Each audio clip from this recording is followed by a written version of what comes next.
आज 25 সেপ্টেম্বর 2025 বিশ্ব ফুসফুস দিবস হিসেবে পালিত হচ্ছে।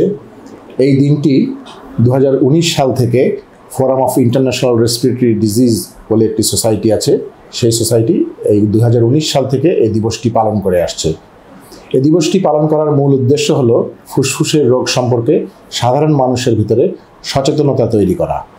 আমরা সবাই জানি ফুসফুস একটি গুরুত্বপূর্ণ অঙ্গ এবং এর রোগে প্রচুর মানুষ বিশ্বময় ভুগে থাকেন।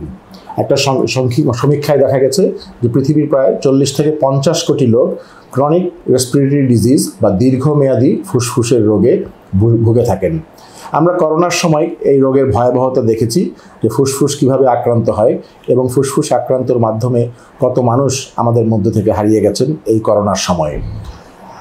ফুসফুসের যেই রোগগুলো মূলত এই কারণ, তার মধ্যে আছে অ্যাজমা, আছে সিওপিডি বা ক্রনিক অবস্ট্রাকটিভ লাং ডিজিজ, যক্ষা এবং লাং ক্যান্সার। এগুলি মূলত ফুসফুসের রোগ। এছাড়াও আরও কিছু ফুসফুসের রোগ আছে, যেমন ব্রঙ্কিয়েক্টেসিস বা interstitial lung disease, lung fibrosis. এই রোগগুলোতেও কিন্তু প্রচুর লোক ফুসফুসের কারণে ভুগে থাকেন। ফুসফুসের রোগ হওয়ার মূলত যে কয়েকটি কারণ আছে, তার মধ্যে সবচেয়ে প্রধান হলো ধূমপান। আমরা জানি যে ধূমপায়ীদের ভিতরে ফুসফুসের রোগ ছড়িয়ে পড়ে এবং এই রোগ একসময় মারাত্মক আকার ধারণ করে, যখন দেখা যায় কেউ কেউ কিন্তু মৃত্যুর কোলেও ঢলে পড়ে। মূলত সিওপিডি এই ধূমপানের কারণে হয়ে থাকে।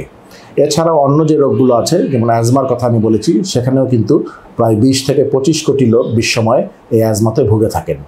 অ্যাজমার আরেকটি দুঃখজনক বিষয় যে অনেক শিশুও এই অ্যাজমা রোগে আক্রান্ত হয়। অনেক বয়সে দেখা যায় যে 5 বছরের নিচেও দেখা যায় এই অ্যাজমার রোগ দেখা দেয় এবং সময় মতো চিকিৎসা না করলে এই অ্যাজমা কিন্তু ক্রনিক অ্যাজমাতে পরিণত হয়, যেটা পরবর্তী মধ্য বয়সে বা বৃদ্ধ বয়সে যেও এই রোগীদেরকে ভুগিয়ে থাকে।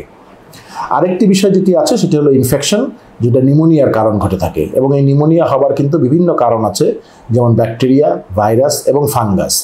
আমরা অনেক সময় অ্যান্টিবায়োটিক দিয়ে শুধুমাত্র ব্যাকটেরিয়াকে নির্মূল করতে পারি, কিন্তু ভাইরাস এবং ফাঙ্গাসের জন্য অনেক রোগী কিন্তু এই ফুসফুসের রোগে ভুগে থাকেন। এর জন্য যেটা প্রয়োজন সেটা হলো নিয়মিত ভ্যাকসিন নেবার অভ্যাস করা। আমাদের ভাইরাসের জন্য কিছু ভ্যাকসিন আছে এবং নিউমোনিয়ার জন্য ব্যাকটেরিয়াল ভ্যাকসিনও আছে। সাধারণত আমরা বছরে একবার ভাইরাসের ভ্যাকসিনটি দেই এবং 5 বছরে একবার নিউমোনিয়ার ভ্যাকসিনটি দেওয়ার জন্য উপদেশ দিয়ে থাকি। এটাও খুব গুরুত্বপূর্ণ। ধূমপান সবারই ছেড়ে দেওয়া উচিত। ধূমপানের দুটো প্রভাব পড়ে, একটি যারা ধূমপান করেন তারা নিজেদের জন্য, আরেকটি হলো যেটিকে আমরা বলি প্যাসিভ স্মোকিং বা ডাইরেক্ট না ইনডাইরেক্টলি যেটি যারা ধূমপানের শিকার হন। অর্থাৎ আমি বা আপনি ধূমপান করলে আমাদের আশেপাশে যারা আছেন তাদের ভিতরেও কিন্তু এই ধূমপানের প্রভাব পড়ে। সুতরাং ধূমপান ছেড়ে দেওয়ার মাধ্যমে আপনি এর হাত থেকে রেহাই পেতে পারেন। ধূমপানের আরেকটি বড় সমস্যা, এটি লাং ক্যান্সার বা লাংয়ের যে টিউমার এটির কারণ ঘটিয়ে থাকে এবং লাং ক্যান্সার সাধারণত দেখা যায় যখন ধরা পড়ে তখন কিন্তু তেমন কিছু আর করবার থাকে না। সেক্ষেত্রে অনেকেই কিন্তু লাং ক্যান্সার হবার পরে 1 থেকে 2 বছরের মধ্যেই মৃত্যুবরণ করে থাকেন। এই রোগগুলো সম্পর্কে সচেতনতা তৈরি করার উদ্দেশ্যেই এই বিশ্ব ফুসফুস দিবস পালন করা হয়ে থাকে এবং এবছরের এই বিশ্ব ফুসফুস দিবসের মূল প্রতিপাদ্য হলো সুস্থ ফুসফুস, সুস্থ জীবন। সুতরাং আমরা যদি আমাদের ফুসফুসকে সুস্থ রাখতে পারি তাহলে একটি সুস্থ জীবনের আমরা অঙ্গীকার করতে পারি সবার জন্য। আজকের এই বিশ্ব ফুসফুস দিবসে আমি সকল চিকিৎসক, নার্স এবং স্বাস্থ্যকর্মীদেরকে শুভেচ্ছা জানাই এবং সেই সাথে যারা ফুসফুসের রোগে ভুগছেন তা সবাই রোগ মুক্তি কামনা করছি। সবাইকে ধন্যবাদ।